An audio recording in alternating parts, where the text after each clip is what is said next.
Olá, seja bem-vindo a mais esta aula e nós estamos falando dentro de um bloco de pensamento sobre contentamento pastoral. Eu creio que sem esse princípio você vai tomar muitas decisões erradas, vai se machucar sua família, vai também deixar de cumprir o propósito em alguns lugares por conta de uma teologia não bíblica, né? Uma teologia que você projetou. Ainda baseado em Filipenses 4, quero observar com vocês um terceiro princípio muito significativo que diz respeito a você perceber se o seu contentamento é verdadeiro. Você vai perceber que ele tem que ser provado em todas as circunstâncias. É isso que Paulo vai nos dizer. Ele vai dizer, olha, eu aprendi a viver em todas as circunstâncias. Aí ele vai falar sobre essas situações diferentes. Ele fala, olha, há momentos que eu fui humilhado e momentos em que eu fui honrado. Eu entendi que o contentamento ele me ajudou a lidar, principalmente no momento em que eu fui humilhado.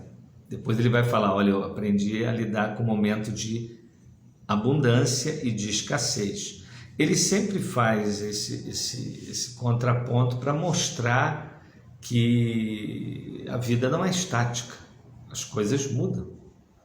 Eu, por exemplo, citando novamente, me perdoem, de maneira nenhuma é vaidade, apenas estou apresentando meus defeitos aqui para vocês.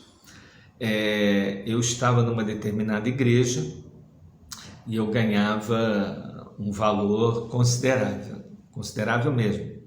Não é só no mercado pastoral, era um valor alto numa determinada igreja.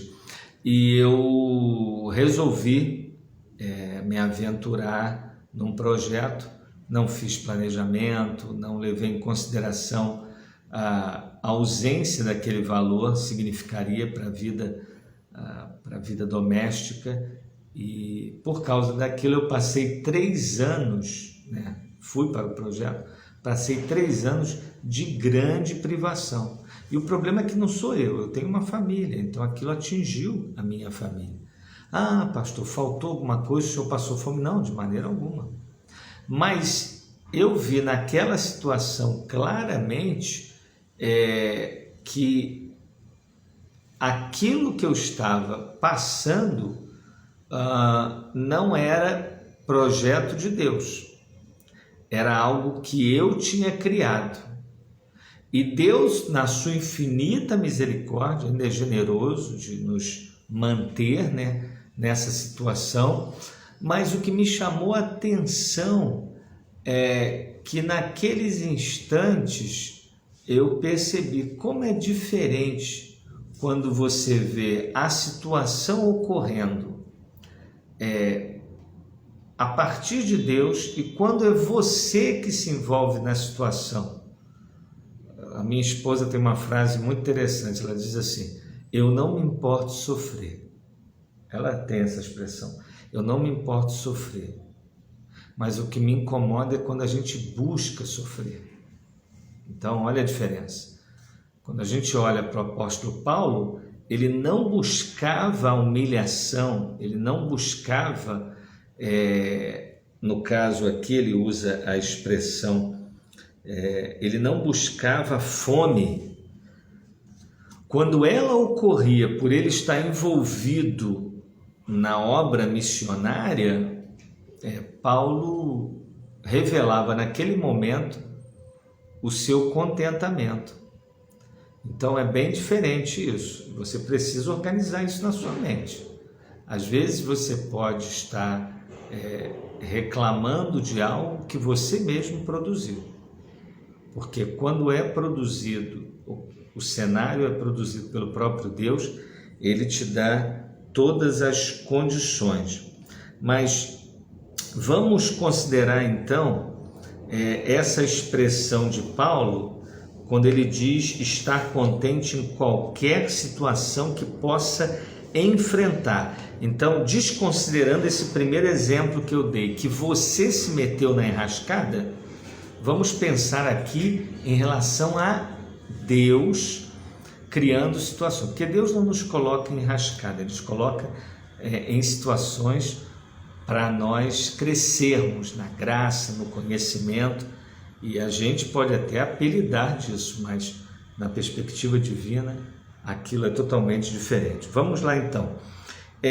Primeiro, fica claro com essa expressão de Paulo que nós não podemos selecionar o momento em que vamos estar contentes. Paulo está dizendo, olha, eu aprendi a me contentar em qualquer situação. Então, você não vai desenvolver um cristianismo que ele floresce apenas em dias de abundância. Quando há escassez, não. Na cidade eu sou cristão, no deserto eu sou um murmurador. Não. Você tem que entender que o seu contentamento, ele não seleciona as situações da vida. Você pode lidar com qualquer situação. Se você é uma pessoa ficada em Deus, é interessante quando no Salmo 1, é um salmo de sabedoria, ele não é o primeiro por acaso também, vai comparando o justo com o ímpio. E diz que o ímpio é como folha e o justo é como árvore. E a expressão é plantada. Então essa ideia de um Deus que pegou você, plantou e providenciou as suas raízes receberem águas vivas e você vai frutificar. Mas olha que a obra foi de Deus.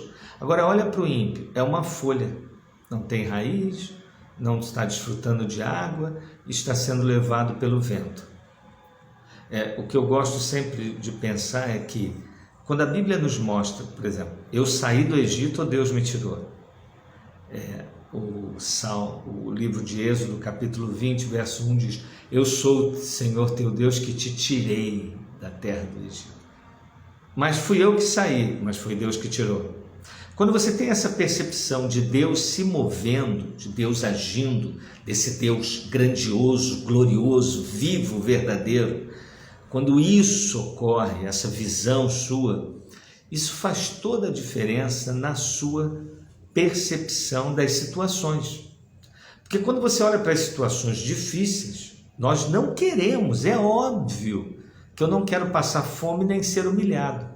Mas quando essas situações vêm e você está contente de forma bíblica, ou seja, em Deus, confiando na sua soberania e na sua obra providencial, você olha para aquela situação com um novo olhar. Você vai ficar triste, mas você não vai ficar desesperado. Eu acho fantástico a declaração de Paulo, 2 de Coríntios, capítulo 6, verso 10. Escute e entenda o que eu estou querendo dizer. Paulo vai dizer, primeiro, você pode ler do verso 4 ao verso 10. Eu estou lendo o verso 10 aqui, mas é um tratado dos mais gloriosos, onde ele diz o seguinte, entristecidos, mas sempre alegres. Eu estou entristecido, mas sempre alegre? Imaginar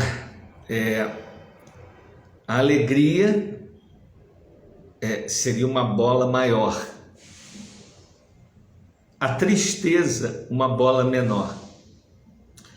Diríamos que a tristeza está contida na alegria. Ela está num lugar aqui, não há como você ser alegre sem se entristecer. Nessa realidade não há como, porque mesmo sendo quem somos, filhos de Deus, salvos pela graça, certos da nossa salvação, ninguém tira do meu coração que eu sou uma pessoa salva. Sabe, quando a Bíblia diz que Ele me escolheu desde antes da fundação do mundo, isso é arrebatador. Quando me diz que Ele me tirou do império das trevas, me trouxe para o reino do Filho do seu amor, acabou, eu sou seu filho. Eu sou filho de Deus. Agora, esse filho de Deus, vivendo nesse mundo de pecado, no mundo que eu escuto que existem pedófilos, que existem pessoas corruptas, que existem pessoas que agora estão deitados num corredor de um hospital, no mundo de homens desequilibrados ocupando cargos de poder, no mundo de gente perversa, de gente egoísta, de gente com tanto, mas com tão pouca generosidade. Esse mundo, eu vou me entristecer, mas eu estou sempre alegre. Olha que coisa linda. Pobres, olha que coisa linda, mas enriquecendo a muitos. Nada tendo, mas possuindo tudo. Você tem noção do que é isso? Isso é ser uma pessoa contente. Isso é o contentamento. Isso é gente que não vai se vergar diante de nenhum outro sistema, porque foi alvo da graça de Deus. Do interior dessas pessoas flui rios de água viva. Ele não depende de nenhuma outra fonte senão do seu Deus. Então, quando ele diz, olha, eu aprendi a viver em toda e qualquer situação. Eu não seleciono. Eu quero ser honrado. Eu quero abundância. Mas quando elas se ausentam, eu não deixo de tê-las. Vocês estão entendendo? Porque a abundância aqui é Cristo, não é nada que a gente possa conseguir. Nada, tudo é passageiro, tudo é passageiro. Mas a minha palavra permanece para sempre, porque eu permaneço para sempre. Então, meus amados, o verdadeiro contentamento cristão requer que estejamos contentes em qualquer situação. Nós não vamos selecionar situações, qualquer que seja. Eu tenho um estado de contentamento, só que lembre-se, isso é aprendido, isso é desenvolvido, isso é muito importante. Romanos, capítulo 5, Romanos, capítulo 5, verso 3. Romanos, capítulo 5, verso 3. E não somente isto, mas também nos gloriamos nas próprias tribulações, sabendo que a tribulação produz perseverança, e a perseverança, experiência, e a experiência, esperança. Ora, a esperança não confunde, porque o amor de Deus é derramado em nosso coração pelo Espírito Santo que nos foi outorgado. Interessante que na visão de contentamento bíblica, as dificuldades cumprem um maior propósito. Ela cumpre o propósito de revelar se o nosso aprendizado da matéria contentamento ele tem ocorrido e se nós temos priorizado Deus e a sua glória. Porque caso a gente não esteja priorizando, nós seremos aí corrigidos.